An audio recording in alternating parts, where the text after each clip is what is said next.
who wish to start the exam before your scheduled discussion class, I urge you strongly to go to an earlier discussion class, either period 3 or 4 in Lee 142.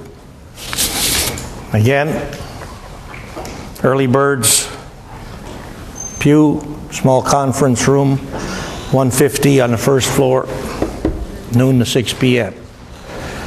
I'll try to accommodate you in accord with the times that you put on the note you supplied me. Haven't yet had a chance to look at that stuff. I'll look at it this afternoon. So keep in touch with your email. Anything I need to tell you about following today's class and tomorrow before the exam, that's the way I'll tell you. Now,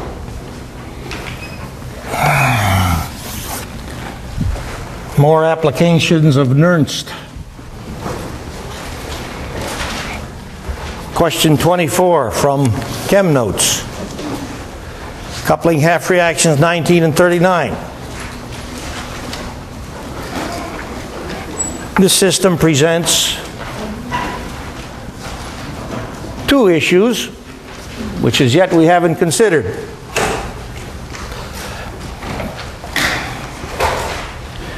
Number one, for half reaction system 39, operating at pH 7.00, what's E0 for this half cell? Look at table 2.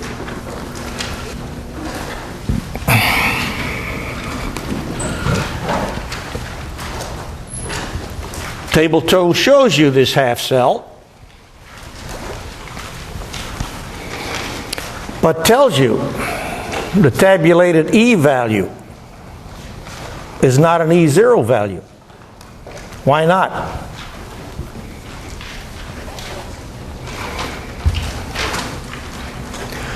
It's a system whose operation is involving hydroxide ion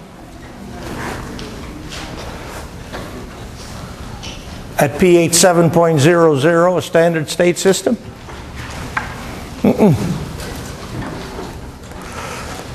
So if this system's going to be under standard state conditions, since it's a pH dependent system, what pHs must be considered to get E0 for this system? What pHs correspond to standard state? 0. Hydronium ion molarity is 1. How about hydroxide ion? pH 14, where the hydroxide ion molarity is 1. Either one of those is a standard state for a pH dependent system. Secondly, 39 is a system which, as it stands, needs to be equipped with an electrode before you can use it. That seem reasonable to you? This doesn't contain a metal. It doesn't contain a material to which you can attach a wire and physically connect it to the other half cell.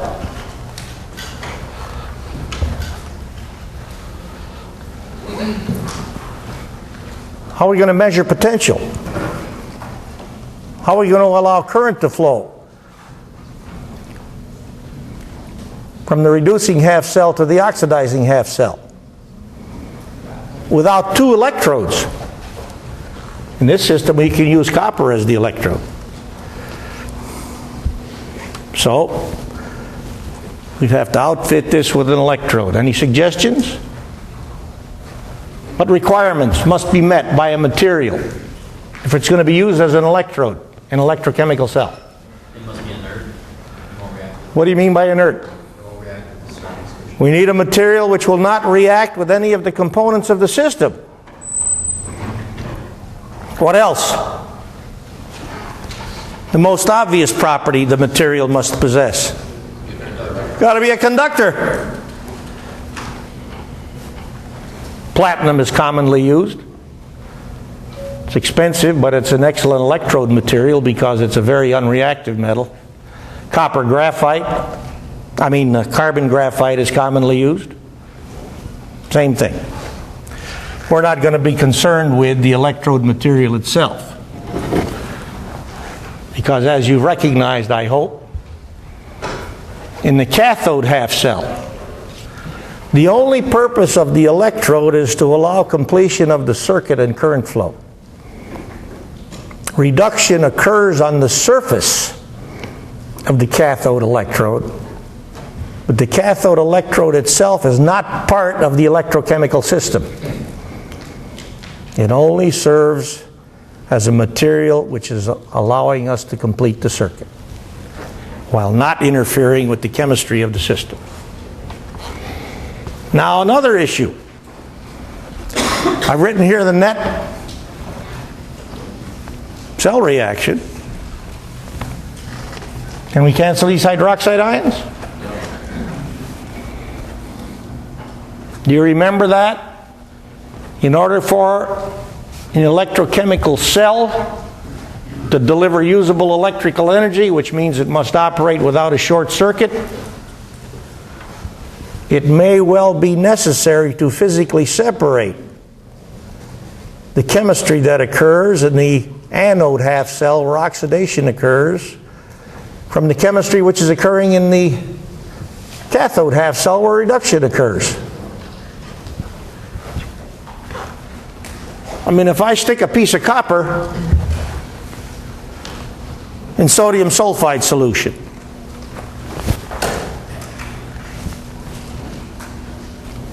I've set up this half cell. And if I bubble oxygen into that system, because in this system you see oxygen is the oxidizer. If I bubble oxygen into the system containing copper, metal, sticking in sodium sulfide solution, where the principal species are hydrogen sulfide ion, hydroxide ion, and water, will I oxidize the copper? If I bubble the oxygen through that system? Isn't oxygen the oxidizer in this system? So will I oxidize the copper if I do what I said? Yep. Absolutely. But I've got to make the electrons which transfer from the copper as it is oxidized to the oxygen as it is reduced through this external circuit. So I can use this electricity. Now, I honestly don't know enough about the engineering of electrochemical cells to recognize how this is achieved. You can find out stuff like this on Google if you want. Our concern is about the chemistry of the cell as opposed to the physical design of the cell. But physical design is very important. So,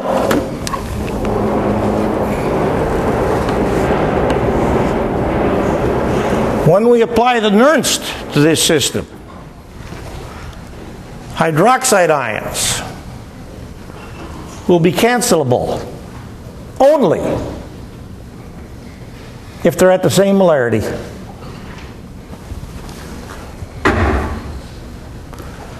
Now, regarding E0 for half cell 39, take a look at table 2.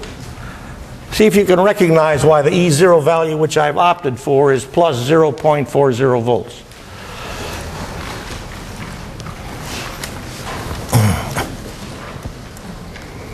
That make sense?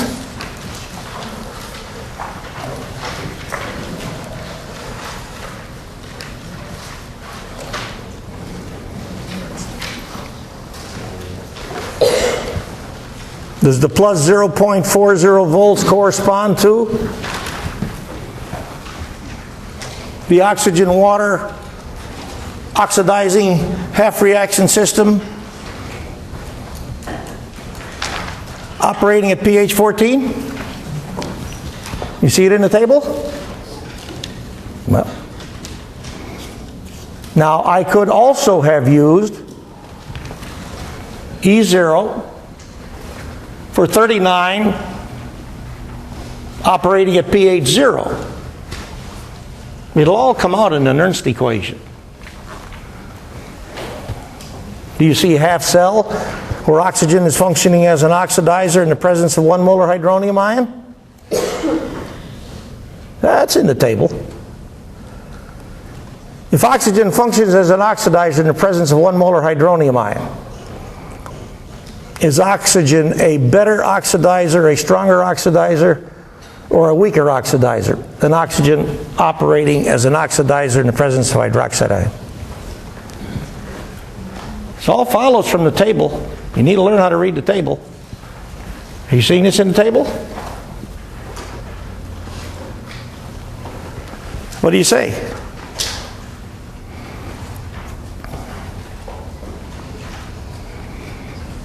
Look near the bottom of the table.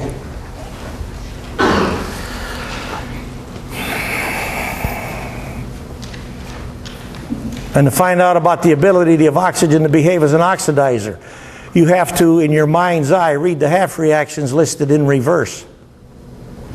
You see half reactions involving oxygen? I'm sure you do. I repeat. Is oxygen in the presence of hydronium ion or oxygen in the presence of hydroxide ion the stronger oxidizer? What is it? In hydronium ion. And then we need a different E0 value. And I'd have to rewrite that half reaction equation. But it'll all come out in the Nernst equation. I know many of you seem mystified by this, but you know how to write a relationship between hydronium ion and hydroxide ion. What relationship is needed? What is it? KW. Of course. So I'll use this because it's simply more straightforward. 0.40 is the standard electrochemical potential for oxygen functioning as an oxidizer at pH 14, 1 molar hydroxide ion. So we write the Nernst. Recognize the system is to be considered run in open atmosphere of the air.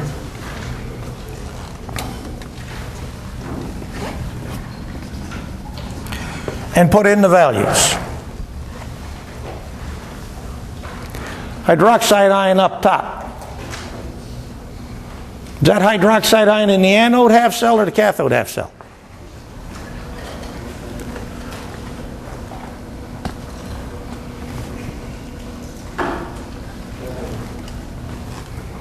It's in the cathode half cell, isn't it? Isn't product hydroxide ion the product of half reaction 39, and that's the chemistry for the cathode half cell?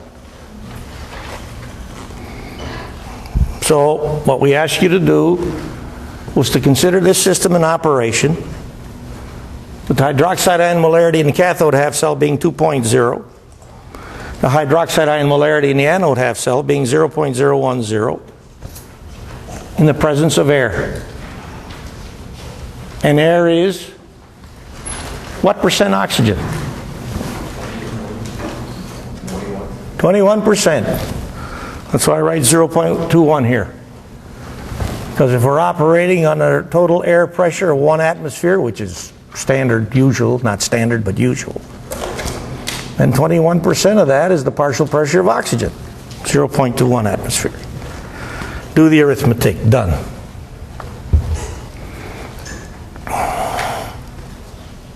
"25.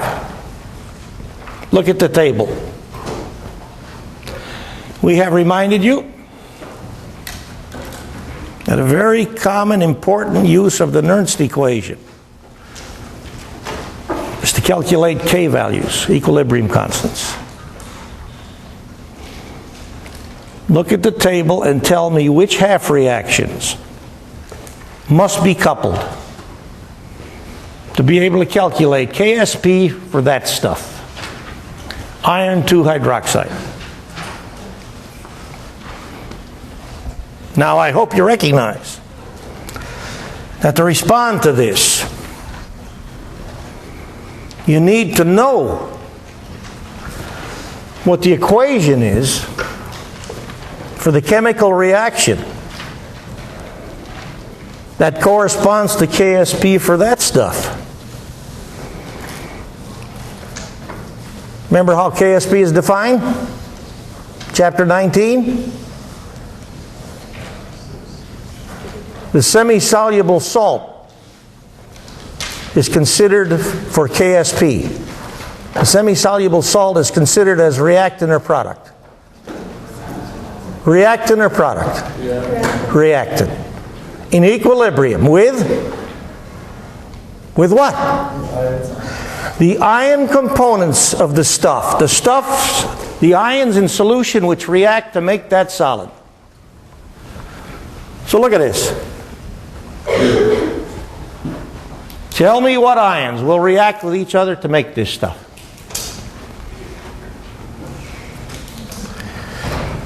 If you can't do that, you can't answer this question.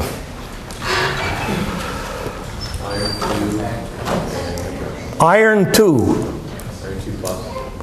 Not enough. I heard it, I think, faintly. Hydrated iron. There's a lot of hydrated irons in this half reaction table. Hydrated iron plus 2. It's a hexahydrate.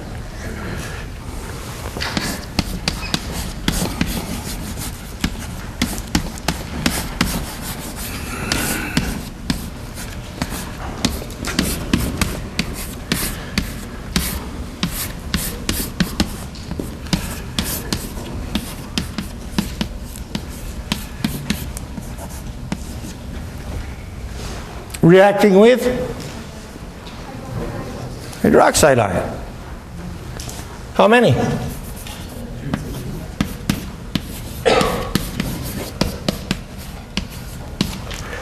Is this statement an equation as written?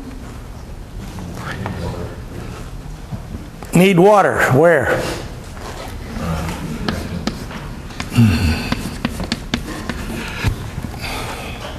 So tell me the half reactions to couple.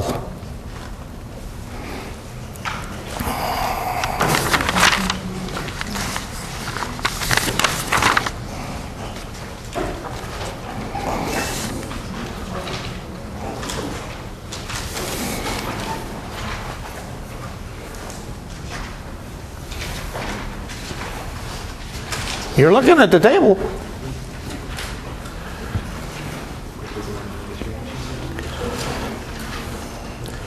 Now we're using table 2 in the notes, not the information sheet. Because they're going to have different numbers if we use the information sheet. 15 and 22. I got a vote for 15 and 22. Any seconds? Good, because 15 and 22 is correct. Now look at 15 and 22 as they are written in the table. In this coupling process, which of these two half reactions gets reversed?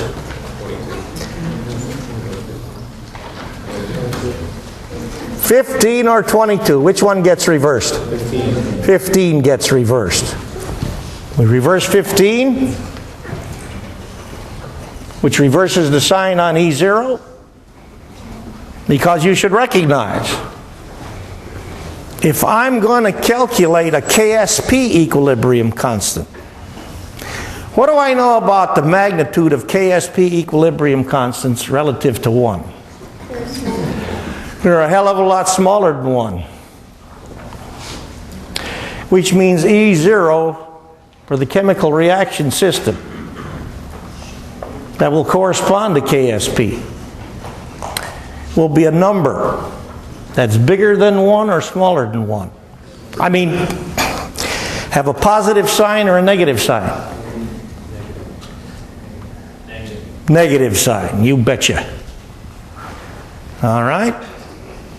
So with that, I'll go straight to Nernst for this system.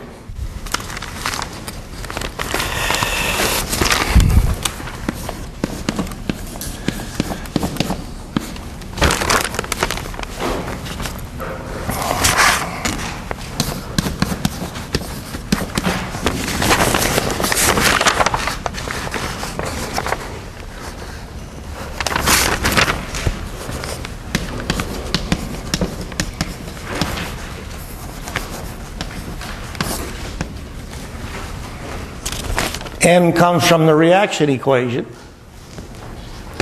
What's N? 2.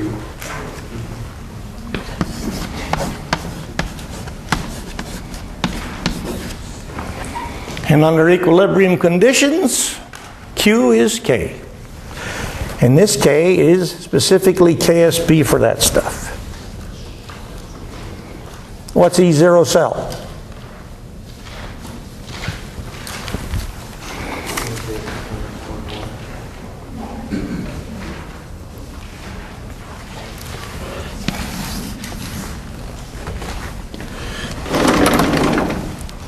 What do you get?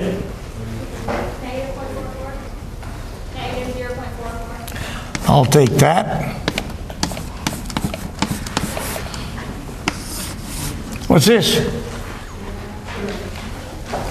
We're at equilibrium, aren't we?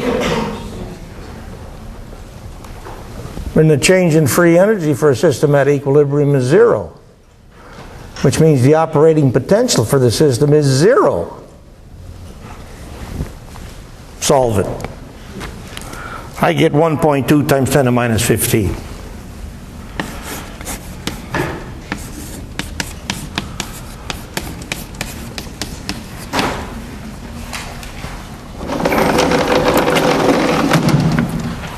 Question 26. I've written a comment that this is easy. The point is,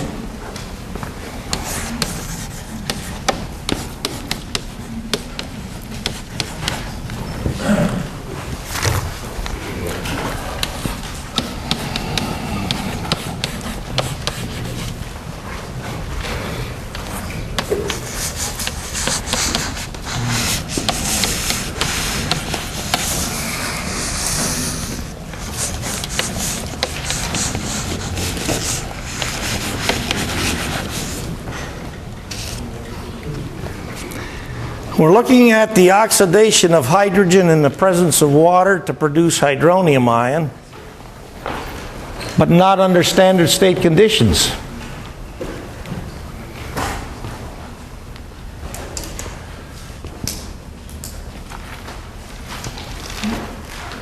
What's E for this system?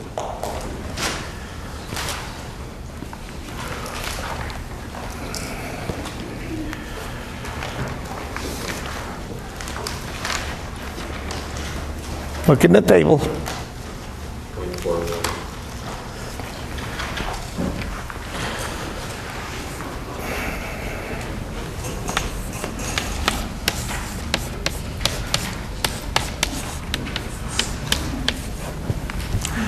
Question is, where's this 0.41 come from?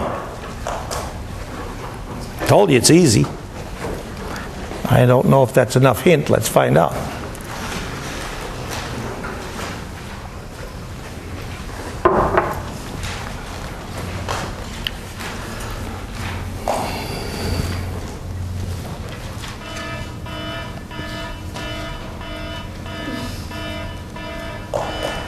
Where does any E cell come from?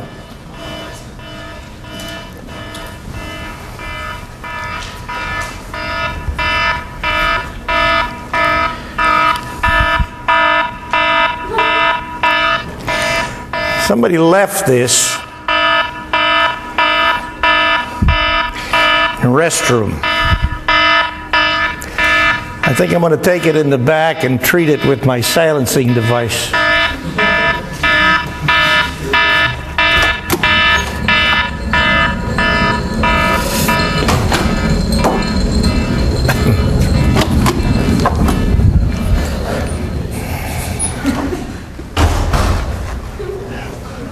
I know you won't accept this comment, but I'll tell you, life was a lot simpler without cell phones. A lot simpler. Question, how did you know the E cell in the 2225 is 0? Here? Yeah. Isn't this system operating so as to calculate an equilibrium constant? Right? When we're at equilibrium, what's the operating potential? What is it? 0. Enough. Back to this. Where's this E value come from? Where does any calculated E cell come from?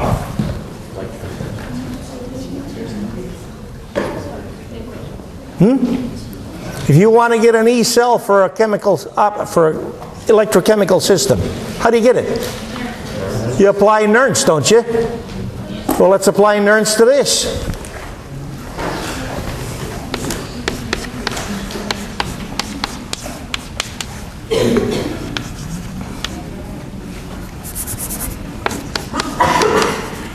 The difference being, this is a half cell.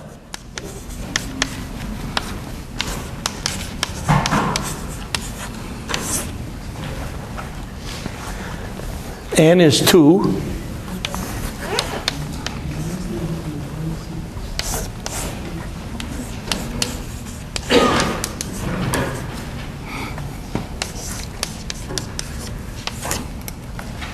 And there's Q.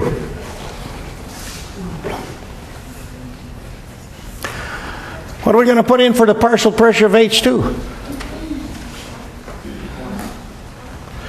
Well, we're always going to take it as standard state value unless we're told otherwise. We have no choice.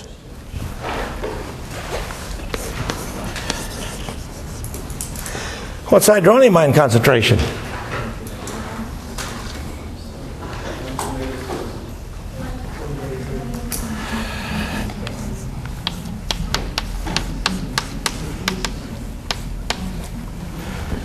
One 1.0 times 10 to minus 7. We're going to square that. Gives us 1.0 times 10 to minus 14. What's the log at 1.0 times 10 to minus 14? What is it? Minus 14. So minus times a minus means whatever we get from this will add to E0 half cell to give us that number. What is E0 for this system? What is it? 0. It's a standard hydrogen electrode. So what value do you think you get when you take 14 divided by 2, 7, times about 0.06. That look good? Enough.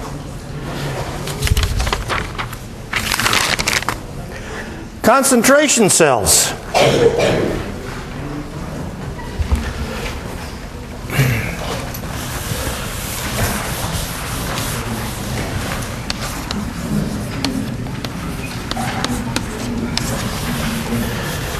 Interesting.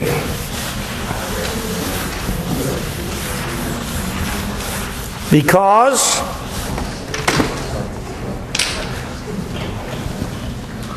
the operation of a concentration cell shows us that a reducer, in fact, reduces or is capable of reducing its own conjugate oxidizer. How about that?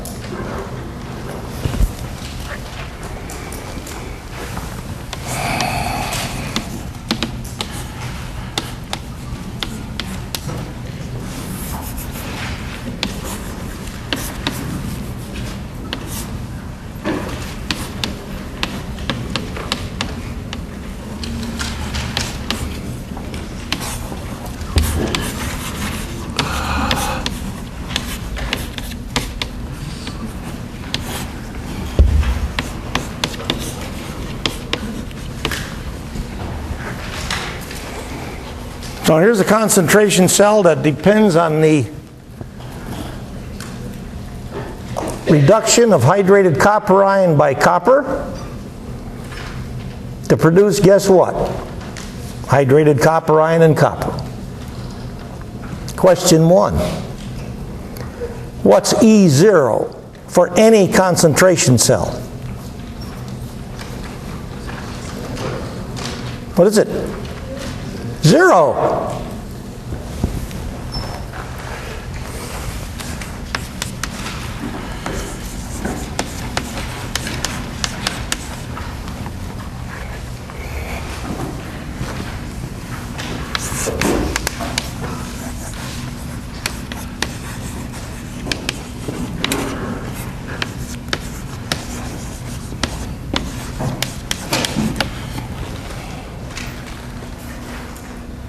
So from a thermodynamic standpoint, what drives a concentration cell?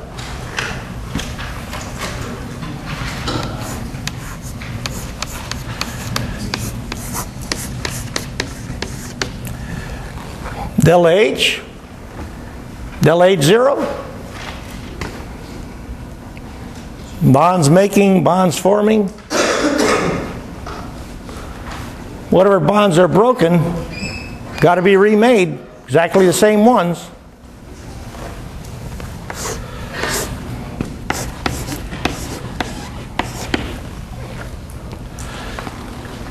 Delta S zero? Don't forget what the zero means. Delta S0 for these two half cells means delta S measured under standard state conditions when the molarity of hydrated copper ion is how much? Well, if hydrated copper ion is at a molarity of 1 throughout, you think this cell's going to work? Well, with that, let's draw a picture.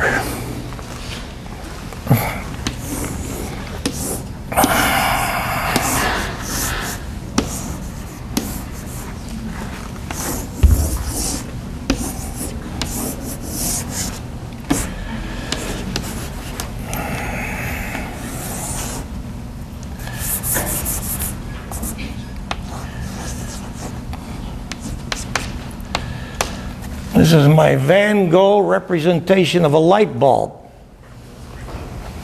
It's in this wire circuit, connects to two copper electrodes.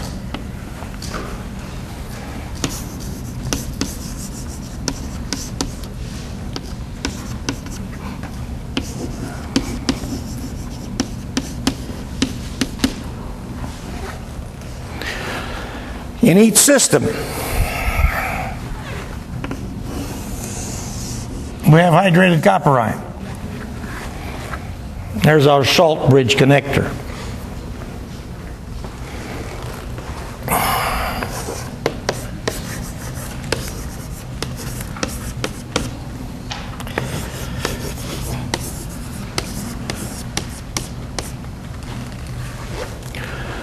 We got two solutions containing copper ion. 10th molar and 2 molar. Now, I trust you've recognized that in drawing or in diagramming an operating electrochemical cell like this, it's standard practice to refer to the anode compartment on the left. You don't have to do it that way, but that's the way it's usually done.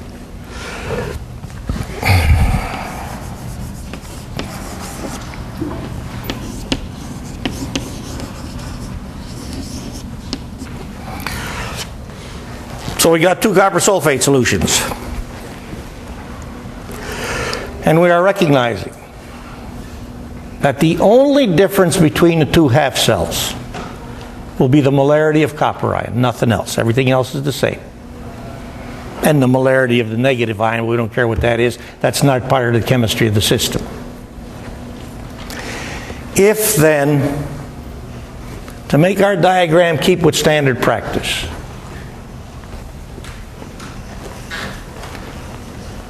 to make this the anode half cell and this the cathode half cell. In this, the anode half cell,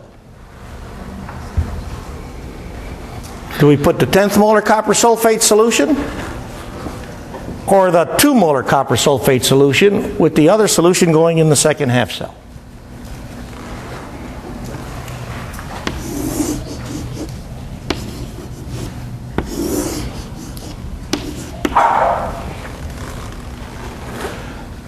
Which one goes in this left side half cell to make it the anode half cell?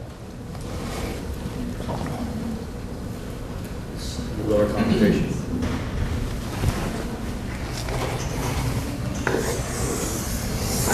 I got a vote for this one. Any other votes? If you don't vote, Don't show up tomorrow. I'm taking off 1 million points.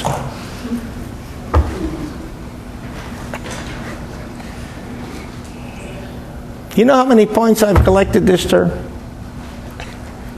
I don't know what I'm going to do with all these damn points. I'm trying to figure out a way so you can get them back.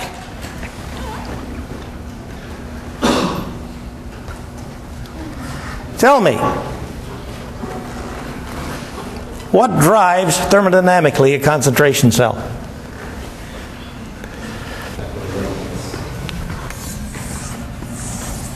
There it is. Not delta S0, but delta S. If I, in a laboratory, poured in a test tube or beaker a couple of 100 milliliters of this solution, and then I added a couple of 100 milliliters of this solution,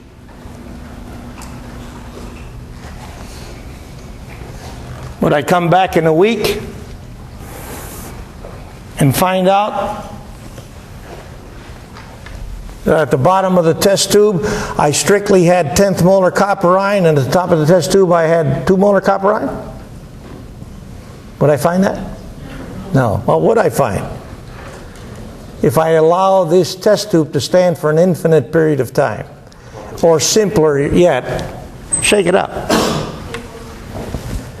I'm going to find one concentration of copper ion throughout, won't I? What will this concentration of copper ion be, more or less? What will it be, roughly? About 1 molar, a little bit higher than 1 molar. Because what I'm doing in the main is diluting 2 molar copper ion to 1 molar copper ion by making the mix, if I mix these solutions in equal volumes. So, the thermodynamic drive for a concentration cell is often referred to as the entropy of mixing.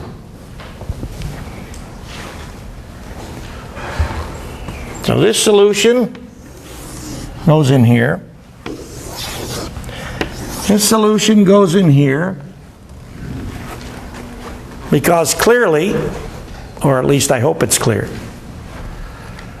a concentration cell will continue to run until what condition is established? I'll put it this way. Under what condition is a concentration cell at equilibrium? Cell is 0.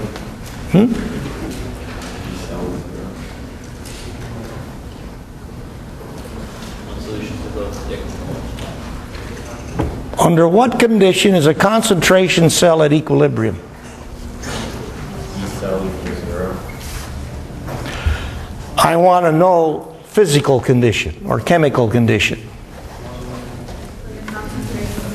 Yeah, when the concentration of copper ion becomes the same in each half cell, that's when the system is at equilibrium. So clearly, copper ion at 10th molar has got to become oxidized, while copper ion at 2 molar has got to get reduced. That's the only way these concentrations could ever equilibrate, which for this case means become equal in value. Now, for tomorrow, as I said, for you who are opting to take the exam early in Pew, I suggest strongly that you go to an earlier discussion class, period 3 or 4 in Lee 142, and let me finish by telling you this. The only electrochemical consideration which we really have yet to make is derivation of E0 values for a new half cell. Not a cell, a new half cell. There's an example of such in the notes, but after I wrote the notes I realized the simplest and best way by far to get E0 for a new half cell is to use the information In the thermodynamic properties data table, at the end of chapter 20, the same way we got K values for strong acids. That's the way to do it. And then there's nothing to it.